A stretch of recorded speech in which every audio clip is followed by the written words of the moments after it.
días a todos. Bienvenidas a la cuarta y última charla donde hablaremos de conceptos de biología molecular para poder aplicarlos a la medicina de precisión y específicamente a la oncología de precisión. Vimos además cómo los ARNs también juegan un papel fundamental en la traducción de las proteínas a través de los ARNs de housekeeping que mencionamos, como son los ARNs de transferencia, que son los que van a proporcionar los aminoácidos, y los ARNs ribosomales, que forman parte del ribosoma, además de otras proteínas. Entonces, vamos a entrar ya un poquito más en materia y por qué es importante conocer cómo se expresan las proteínas y cómo se pueden desregular estos procesos en los procesos malignos. Entonces, es muy importante, como siempre, hablar de los hallmarks del cáncer o estas características distintivas que adquieren las células malignas, entre las cuales tradicionalmente siempre se han mencionado la proliferación sostenida, la capacidad de proliferar descontroladamente. Además, hay características muy conocidas como la inducción de la angiogénesis, la resistencia a la apoptosis o a la muerte celular programada, pero también últimamente han surgido nuevas características importantes como son la evasión del sistema y de la célula cancerígena, cómo logra enmascararse para esconderse del sistema inmunitario. También últimamente hemos visto cómo la inflamación producida por el tumor también va a ser un proceso importante para el desarrollo de la tumorigénesis. Y últimamente también han surgido lo que llamamos características que no son capacidades, sino que son características que habilitan o que hacen que la célula pueda hacer todos estos fenotipos, como son la inestabilidad del genoma y la reprogramación epigenética no mutacional. Hoy, para hablar de oncología de precisión, vamos a centrarnos en las señales de proliferación sostenidas que son capaces de tener las células del cáncer y que hay varias maneras como ellos logran esta capacidad. Y es, por ejemplo, al secretar factores de crecimiento que pueden servir sobre ella misma, es decir, de manera autocrina, o pueden estimular a las células del estroma en las que están embebidas para que les generen más factores de crecimiento que le permitan su crecimiento y proliferación, o también pueden sostener esta proliferación aumentando sus receptores de la membrana, sobreexpresando receptores de la membrana, como es el caso, por ejemplo, de la amplificación del HER2-neo en el cáncer de mama, o también puede haber cambios estructurales en los receptores o en los efectores a través de mutaciones que les permitan entonces mantener estas vías activadas. Y todas estas capacidades del cáncer realmente van a estar controladas y reguladas dentro de la célula por circuitos muy complejos. Y que aquí, aunque se vea un poquito complicado, realmente está bastante simplificado y vemos cómo cada una de estas capacidades del cáncer, aunque no están representadas todas, van a estar controlados por proteínas dentro de la célula que van a generar circuitos. Y una cosa importante, y es por la que hemos hecho tanto énfasis en la expresión del genoma, es porque todas estas capacidades que tiene el cáncer terminan finalmente en el núcleo haciendo cambios en la expresión de los genes de la célula cancerosa, que es lo que le va a conferir entonces todas estas capacidades que tienen las células malignas. Y entonces, además, surge otro concepto importante de conocer todas estas capacidades, porque desde el punto de vista de la oncología de precisión, ya cada vez existen más drogas que están dirigidas contra cada uno de estos circuitos para lograr entonces retrasar o parar en lo posible estas capacidades de las células malignas. Entonces, hemos visto toda esta transición de cómo el genoma va a dar lugar al proteoma y vemos que entonces esto va a implicar cada vez niveles de complejidad mayores. Y vemos como si partimos del genoma, vamos a tener toda una cadena, vamos a tener toda una serie de ARNs mensajeros que pueden dar lugar a más de 100.000 proteínas, pero que además se vuelven aún más complejas al también modificar post-transduccionalmente a las proteínas. Podemos hacer modificaciones covalentes a las proteínas que vuelven aún más diverso el proteoma. Y entonces podemos ver que las proteínas además pueden tener muchísimas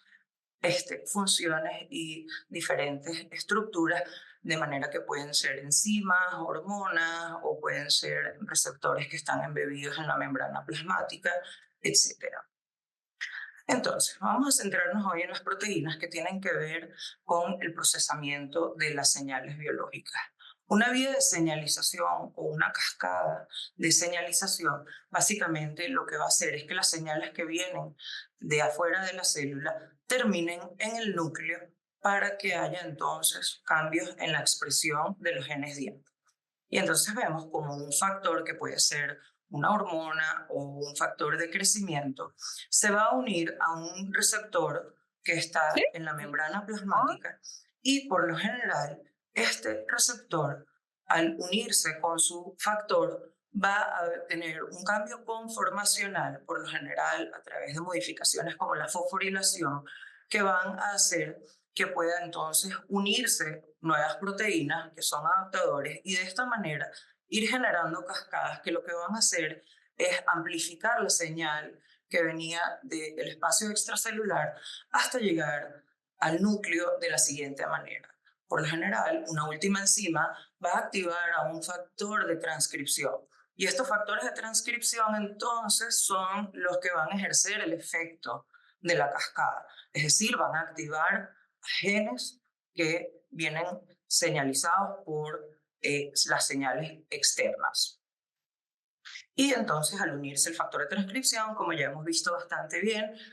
se va a dar entonces todo lo que conocemos como el dogma central de la biología, donde se va entonces a transcribir un ARN mensajero y las proteínas que son las que realmente van a ejercer la función o la respuesta biológica a esta señal.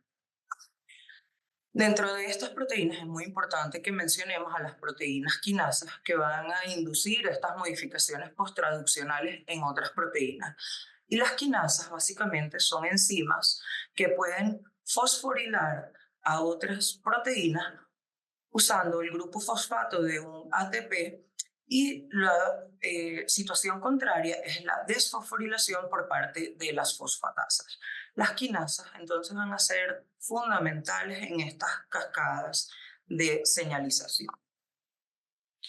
Aunque no todas, la mayoría de las vías de la señalización son reguladas por estas fosforilaciones, por estos cambios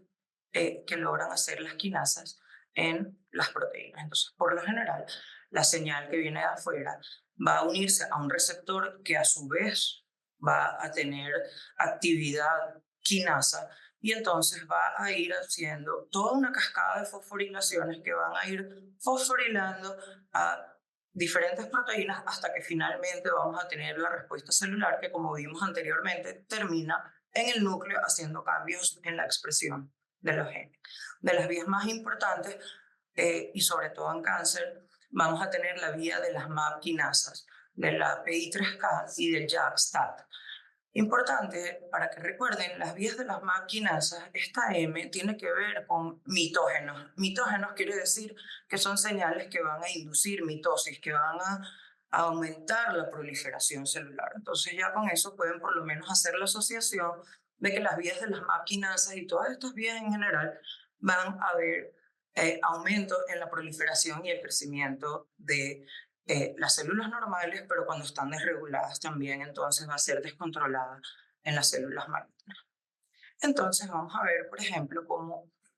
muchas de estas alteraciones genéticas en el cáncer van a involucrar a reguladores de la vía de la señalización, por ejemplo, de las máquinas. En este caso, vemos que tenemos un receptor que es un receptor del factor de crecimiento epidérmico, el EGFR, que al unirse con su ligando, en este caso un factor de crecimiento, va entonces a dimerizarse. Eso quiere decir que se unen dos pedazos de receptor Y esto va a causar entonces una activación de la vía de las maquinasas a través de fosforilación que terminan entonces en cambios en el. Entonces, vamos a ver que en el cáncer, por ejemplo, como habíamos visto inicialmente, puede haber una sobreexpresión de estos receptores, lo cual va a hipersensibilizar entonces a la célula maligna para que responda aún más a estas señales mitogénicas. Pero otra situación puede ser que haya mutaciones dentro del receptor que le confieran una actividad incesante, es decir, no importa si hay unión al ligando o no, el receptor puede mantener su actividad aún sin señales externas, pero también pueden haber mutaciones en los efectores de las cadenas, como mutaciones del RAS o mutaciones del BRAF, que son tan comunes en melanoma, como veremos más adelante. Entonces, así vemos cómo las intervenciones terapéuticas realmente van a estar a nivel de las proteínas. A pesar de que estudiamos a los genes para ver cuáles son las mutaciones, no le damos drogas a los genes, le damos drogas es a las proteínas. Y entonces podemos tener diferentes intervenciones en las cadenas. Por ejemplo, podemos inhibir a los factores, por ejemplo, podemos inhibir a factores de crecimiento del endotelio vascular o podemos tener anticuerpos que se unan al receptor, como es el caso del trastuzumab, que se une a los receptores del HER2-neo, o podemos tener inhibidores del EGFR, como el erlotinib, que se usa en cáncer de pulmón, y algunos otros, algunas otras drogas que se unen a efectores de la cascada, por ejemplo, como el bemurafenib, que se une al BRAF mutado. Entonces, vamos a entrar un poco más en la materia de oncología de precisión y vamos a ver cómo tradicionalmente la medicina se ha basado en tratamientos de talla única. Es decir, independientemente de los marcadores que pueda tener una misma enfermedad, por ejemplo, un cáncer de colon, habitualmente lo que hacemos ha sido dar quimioterapias a los pacientes que pueden tener un efecto positivo, pero a veces pueden no tener efecto o incluso generar efectos adversos. Entonces, ¿en qué consiste la medicina personalizada? Lo que vamos a hacer es que vamos a analizar al paciente a través de diferentes matrices, ¿verdad? Y vamos a diagnosticar los biomarcadores específicos de la enfermedad de ese paciente, buscando dar un tratamiento que esté dirigido específicamente contra el biomarcador que expresa la enfermedad de ese paciente. Entonces, los biomarcadores van a ser moléculas biológicas, pueden ser genes, pueden ser proteínas, pueden ser ARN o metabolitos,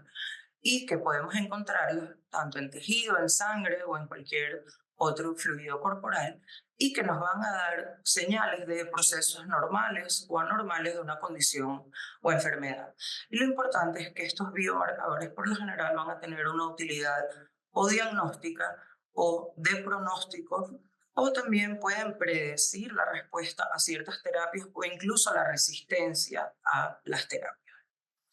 Y entonces van a existir diferentes técnicas asociadas a las diferentes biomoléculas. Entonces aquí vemos que podemos estudiar el ADN, el ARN o la proteína de manera morfológica o molecular. Tradicionalmente, eh, o,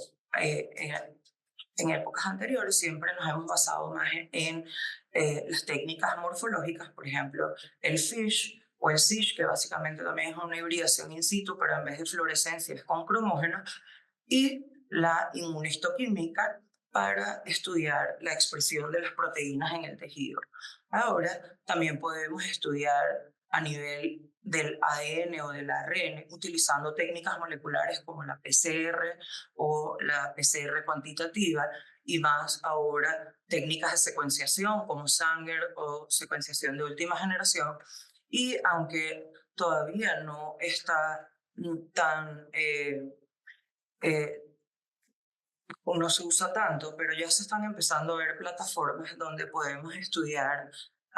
podemos hacer estudios proteómicos con nuevas plataformas como esta, que es bastante reciente, que es el OLIN.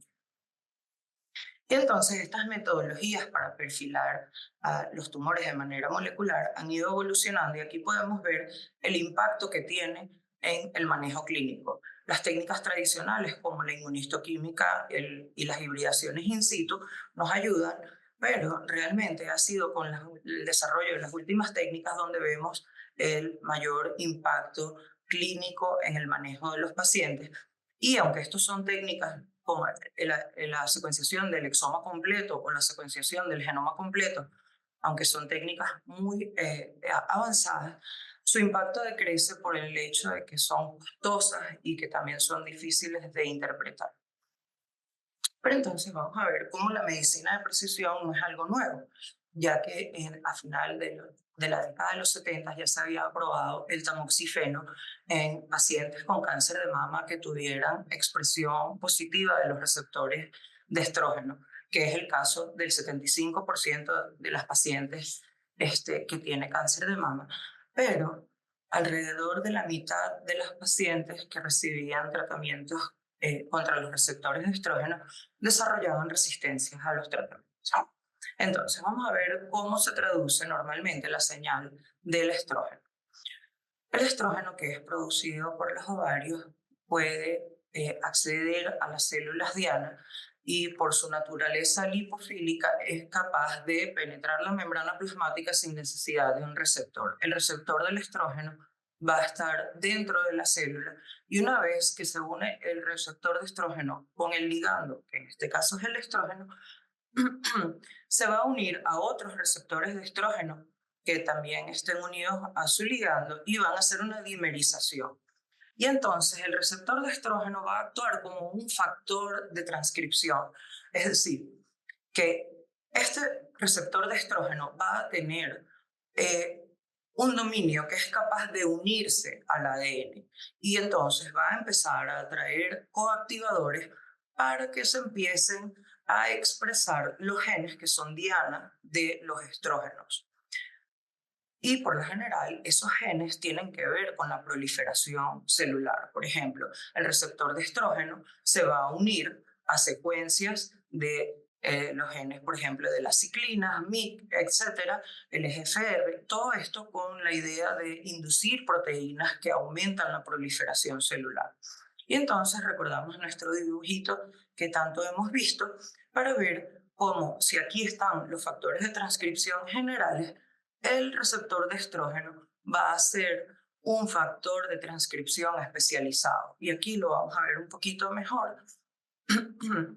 donde vemos que un gen que tiene capacidad de responder al estrógeno tiene sus factores de transcripción normales que se unen a las cajas TATA, pero distal al gen va a haber una secuencia que se llama un elemento de respuesta al estrógeno. Es decir, una secuencia del ADN que es capaz de ser reconocida por el receptor de estrógeno unido al estrógeno.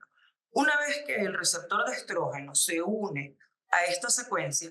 va a traer a modificadores de la cromatina, es decir, que cuando se une va a empezar a abrirse la cromatina para hacerla accesible y aquí se va a empezar a hacer toda una cantidad de proteínas que son mediadores y que por eso llamamos factores de transcripción especializados, porque van a reclutar de una manera mucho más eficaz a la ARN polimerasa.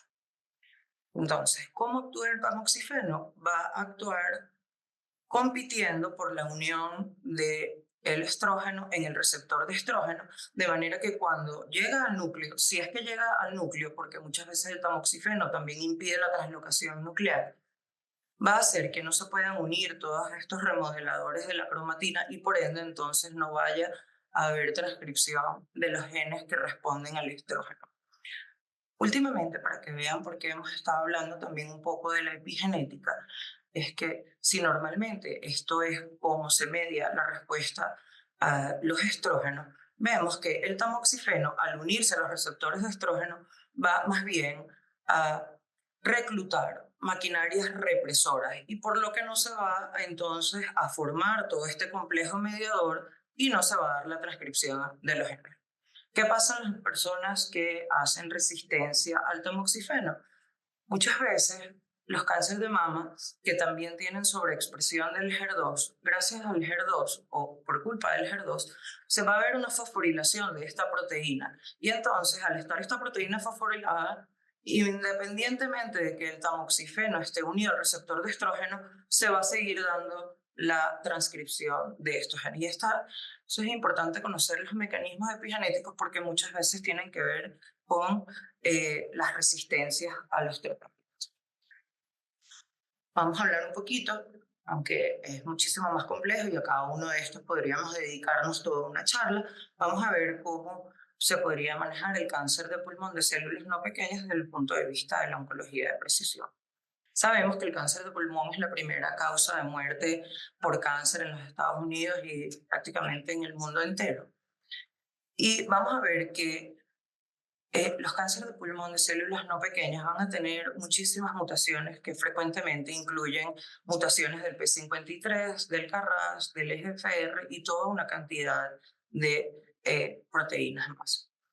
Lo importante es que estas mutaciones, por lo general, lo que van a causar es vías de señalización alteradas que pueden incluir la vía de las MAP quinasas o de las JAK-STAT y que independientemente de las vías y que no importa ahora que las conozcamos en profundidad, la consecuencia va a ser siempre la proliferación, el aumento de la síntesis proteica, la inhibición de la muerte celular y la progresión del ciclo celular de la célula maligna. Pero además existen mutaciones que son drivers, es decir, que conducen el proceso de la tumorigénesis. Y entonces aquí es donde encontramos el concepto de los oncogenes. Un protooncogen es simplemente un KRAS, por ejemplo, en una célula normal tiene una función dentro de la célula normal, pero si sufre una alteración como una mutación o alguna lesión o inserción, entonces tiene la capacidad de conducir el proceso de la tumorigénesis. En esta gráfica vamos a ver que estas son los drivers oncogénicos en cáncer de pulmón en estadios tempranos y en estadios metastásicos. Y podemos ver cómo en el estadio metastásico vemos muchísimas más mutaciones y podemos ver que el EGFR, por ejemplo, aumenta también su proporción. Quiere decir que a mayor progresión, obviamente, va acumulando más mutaciones el cáncer. Y vemos cómo característicamente el tratamiento del cáncer de pulmón había sido basado en la quimioterapia, hasta que en el año 2000, que coincide con el proyecto Genoma Humano, vemos que a partir de ahí comienza entonces a aumentar la cantidad de tratamientos dirigidos y de inmunoterapias, y vemos como, bueno, esto era al momento del 2021, ya tenemos toda una cantidad de drogas muchísimo mayor para el cáncer de pulmón. Y entonces la selección por biomarcadores en el cáncer de pulmón va a mejorar la sobrevida de los pacientes. Aquí en azul tenemos las inmunoterapias y en morado vemos las terapias dirigidas y cómo pueden aumentar la sobrevida de los pacientes. Vamos a enfocarnos un poco en las alteraciones del EGFR en el desarrollo del cáncer de células no microcíticas. Vemos cómo el receptor, como ya hemos visto varias veces, es un receptor que tiene un dominio intracelular capaz de fosforilar a otras proteínas. Y entonces, al unirse con su ligando, esto va a hacer una dimerización del receptor. Es decir, esto es un monómero y este es otro monómero, pero cuando se une el ligando se van a dimerizar. Y esta dimerización va a causar una autofosforilación en el receptor. Y una vez fosforilado el dominio intracelular, es capaz entonces de activar a otras proteínas que van a actuar a manera de cascada para llevar a cabo la respuesta celular. Y vemos cómo entonces esta dimerización y esta fosforilación del dominio tirosinquinasa del receptor puede desatar entonces diferentes vías que, como vimos antes, finalmente siempre van a tener que ver con la supervivencia y proliferación de la célula maligna. Entonces, vamos a ver un poquito más un receptor del factor de crecimiento epidérmico y vemos que si esta es la membrana plasmática, vamos a tener dominios que se unen al ligando y también vamos a tener el dominio de la tirosina quinasa. Las mutaciones del EGFR, por lo general, se van a dar en el 15% de los pacientes y por lo general son pacientes no fumadores o mujeres o con orígenes asiáticos. Y lo más común es que este dominio de tirosina quinasa del receptor corresponde a los exones del 18 al 22, aquí no está especificado, y donde vemos que la mayoría de las mutaciones van a ser sustituciones puntuales, donde por ejemplo en la proteína vamos a ver un cambio de una leucina por una arginina, pero también son muy comunes las deleciones del exón 19. Para verlo un poquito mejor, podemos ver que si esta es la representación de la proteína, el dominio de la tirosina quinasa, es decir, aquella porción que está intracelular, vamos a ver que es aquí donde están todas las mutaciones que causan sensibilidad a los inhibidores de la tirosina quinasa del receptor de factor de crecimiento epidérmico. Y entonces vemos cómo han surgido drogas de primera, segunda y tercera generación que van a actuar sobre este receptor mutado o wild type. Pero además, el problema con estas terapias dirigidas por lo general es que también pueden hacer mecanismos de resistencia. Y entonces, por ejemplo, un mecanismo de resistencia clásico en el cáncer de pulmón es esta mutación, la T790M, que va a hacer que entonces ya no responda a los inhibidores de la tirosina quinasa, pero ya existen inhibidores de tercera generación que también pueden ir en contra de estos receptores mutados de resistencia. Entonces, ¿por qué es importante hacer perfiles genómicos exhaustivos del tumor? Porque los perfiles genómicos exhaustivos, por lo general, analizan muchísimos genes. Si solo analizáramos el EGFR, no podríamos encontrar, por ejemplo,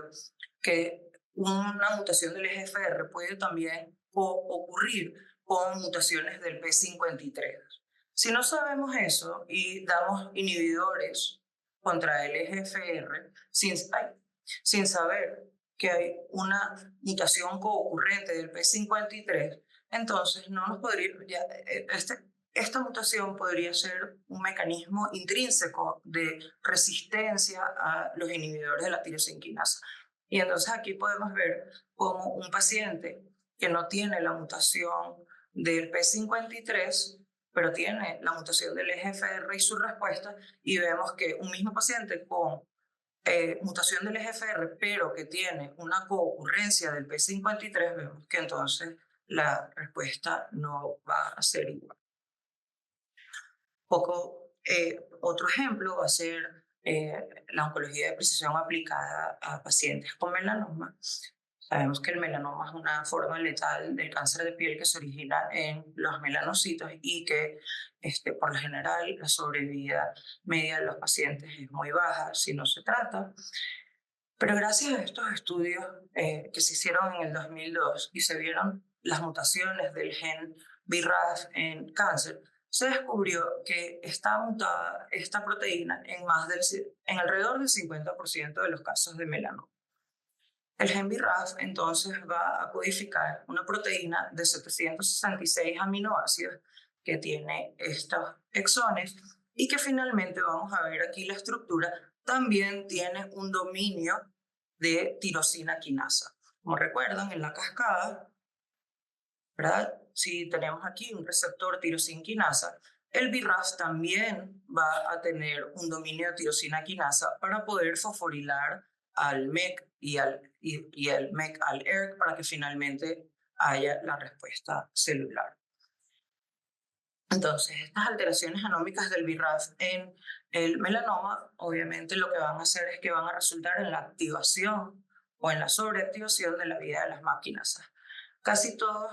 o el 40% de los melanomas van a tener mutaciones del BRAF y casi todas las mutaciones del BRAF van a corresponder a mutaciones que se llamamos la B600E. ¿Qué quiere decir esto? Que si vemos acá la proteína del BRAF, que es una proteína de 766 aminoácidos, en la posición 600 es donde vamos a encontrar la mayoría de las mutaciones. A esto es a lo que llamamos un hotspot, un sitio donde normalmente se dan las mutaciones en un gen. Y vemos que la más común es que a nivel del aminoácido 600 haya un cambio de valina por cualquiera de estos aminoácidos. Lo más común es que sea por un glutamato, y entonces esto va a hacer que el codón que normalmente codificaba la valina a nivel genómico cambie de una T por una A y ahora codifique al glutamato. Y esto lo que va a hacer entonces es que la vía que esté más activada va a ser la vía de las MAP quinasas. Y entonces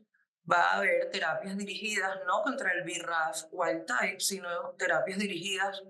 solamente contra el BRAF mutado. Si vemos que esta es la vía normal, al haber una mutación B600 del BRAF, vemos que el BRAF ya no necesita de la señalización a la que normalmente está supeditada y permanece activa incluso sin necesidad de señalización extracelular, por lo que se mantiene siempre una vía activada de la MAP quinasa que aumenta la proliferación y la supervivencia de la célula maligna. El bemurafenib se va a unir selectivamente entonces a esta proteína mutante y esto va a ser entonces una de las bases de la oncología de precisión. Vemos como hay diferentes tipos de mutaciones para el BRAF que pueden ser clase 1, clase 2 o clase 3, y esto es importante tenerlo en cuenta a la hora de recibir un resultado porque no es lo mismo una mutación del B600G que tiene una gran actividad quinasa versus una clase 3 que no tiene casi actividad quinasa y por ende no va a tener tanta sensibilidad al bemurafenib. Entonces, vemos que las terapias en melanoma han ido evolucionando muchísimo. Durante muchísimos años, las únicas terapias que teníamos disponibles eran la dacarbazina y las altas dosis de interleuquina 2. Pero después de estos estudios vimos cómo se empezaron a desarrollar cada vez más terapias dirigidas e inmunoterapias para tratar a los pacientes con melanoma. Y entonces vemos cómo empezó el desarrollo de estas drogas para inhibir a la mutación, a la proteína mutada del BRAF, y vemos cómo cuando la comparamos con la carbazina, pues tenían muchísima mejor sobrevida. Y lo mismo, y aún más, cuando dábamos combinaciones donde no solamente inhibíamos al BRAF, sino que inhibíamos también al MEK, que es su proteína a la que él activa. Y entonces, pero lo que siempre pasa con las terapias dirigidas es que aunque quisiéramos que se mantuviera esta curva en el tiempo, al final siempre vemos que se unen las curvas y esto es por el desarrollo a resistencia a estas terapias. Y la resistencia a estos inhibidores target o inhibidores del BRAF y MEK va a ser independiente de la droga que utilicemos o de la combinación de las drogas que utilicemos. Finalmente, siempre se van a encontrar las curvas por mecanismos de resistencia. Y aunque esto pudiera ser toda una charla, hablar de mecanismos de resistencia a las terapias target, una de las más importantes es la heterogeneidad del tumor y que cuando damos terapias, muchas veces hacemos selección positiva de algunos clones que normalmente no responderían a la terapia, pero que una vez que damos la terapia pueden entonces empezar a manifestarse aún más estos clones. Pero también existen otro tipo de mecanismos de resistencia, como son, por ejemplo, variantes del splice del BRAF, también modificaciones aberrantes de las histonas, microARN, etcétera. Pero también pueden haber mutaciones de resistencia de nuevo que puede ser el cáncer. Y para esto entonces también es importante que tengamos claro el papel que puede jugar la biopsia líquida en el manejo y monitorización de los tratamientos dirigidos. Recordemos que la biopsia líquida es una prueba mínimamente invasiva donde contamos con la apoptosis o la necrosis o la secreción activa del tumor,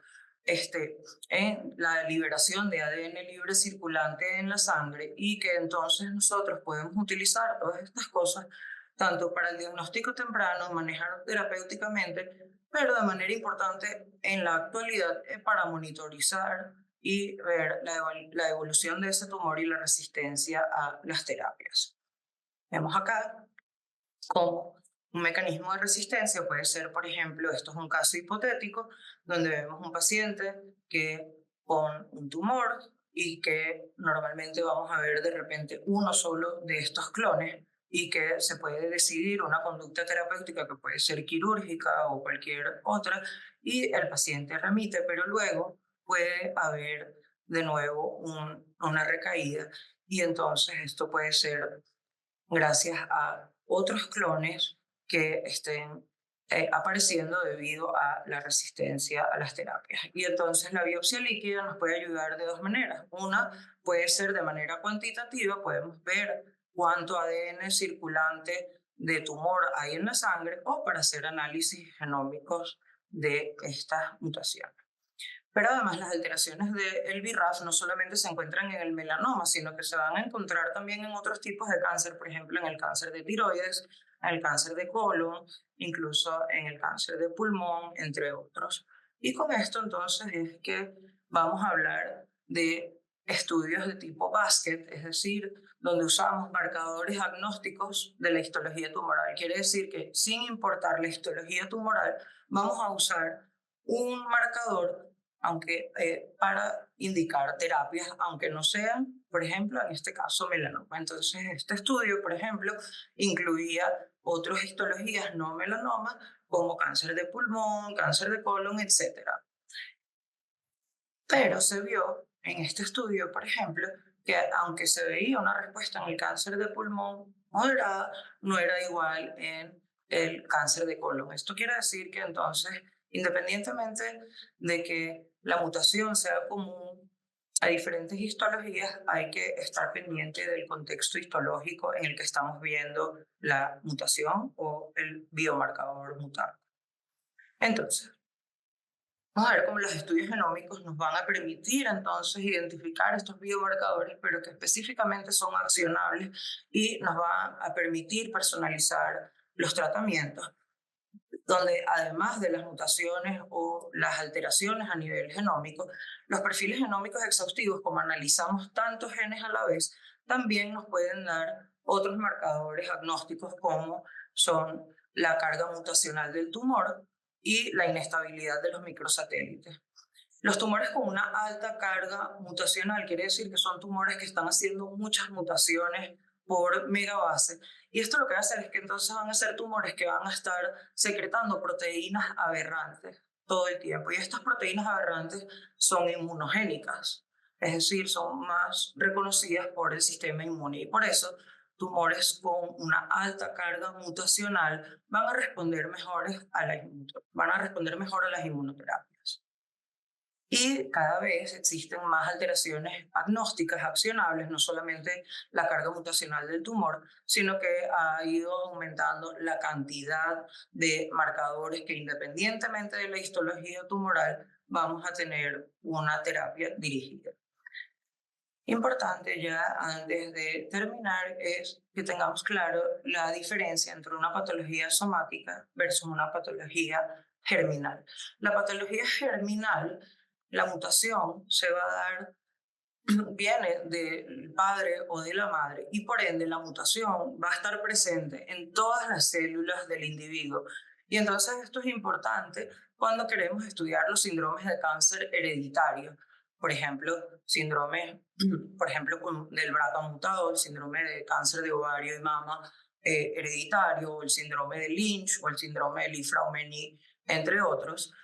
versus la patología somática, que ocurre de manera esporádica solamente en un tipo celular y que es donde vemos la mayoría de los tipos de cáncer. Entonces, es importante que cuando vayamos a mandar a estudiar a nuestros pacientes, tengamos esto muy claro, porque el tipo de muestra germinal puede ser sangre o un hisopado bucal, mientras que si vamos a estudiar a la patología somática o esporádica, pues entonces utilizaremos bloques de parafina o tejido fresco congelado o la misma biopsia líquida.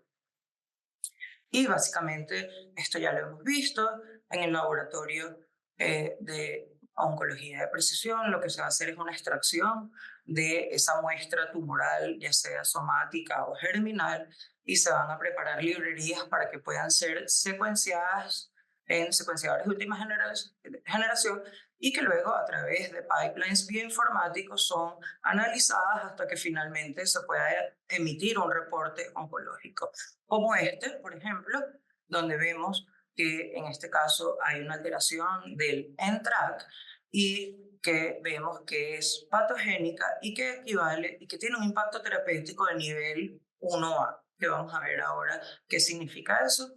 Un poquito así, hacer un paréntesis de cómo se lee una mutación puntual. Por lo general, los genes humanos siempre van a estar distinguidos en mayúsculas. Cuando es el gen, lo vamos a ver en itálica. Cuando es la proteína, la vamos a ver en no itálica. Y